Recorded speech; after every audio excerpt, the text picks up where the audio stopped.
You still got 6 starters.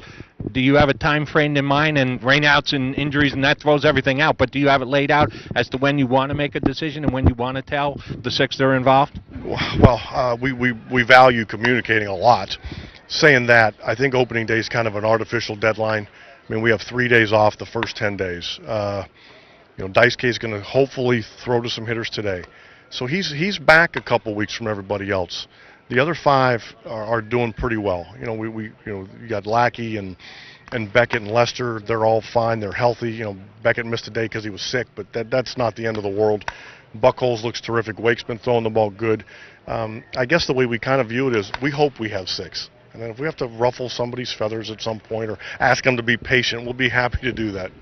You're talking about evaluating the pitching. One guy you don't have to evaluate, although you're looking for a little bit better season. He was darn good last year, was Papelbon. Everyone tried to criticize Papelbon. He's one of the elite closers in the game. But talk about, if you would, how he's looked to you so far. You know what? He set the bar so high.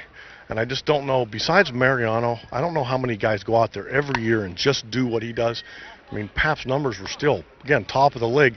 It was just a little harder for him last year. Quite as many swings and misses. He had longer pitch innings. He had some saves where he had to really work. He created a mess and he'd get out of it. And then he had the last game of the year that everybody remembers. He's pretty good. And he showed up this spring, looked like kind of with a vengeance. He knows he's got to start, continue to use that split just to make life a little bit easier for him when where he has another pitch to go to or put in the hitter's head. Pitching isn't the only place where you've got some numbers issues, everyday players as well. We're going to see Mike Lowell for the first time today, going to play a little first base for you. We add up the numbers. He knows there's a possibility he could be elsewhere. He was close to being elsewhere during the offseason. Where's his head at right now? The good news from our side of it, he's a professional. He's been a professional for a long time. He kind of said it correctly when he showed up. He said, he goes, this isn't ideal for me. We recognize that. We understand it. I don't know how, if I was Theo, coming into camp, putting 550 at-bats with what Mikey's been through, I don't know if you can do that. Sometimes it's not perfect for the players. We recognize that. We respect that.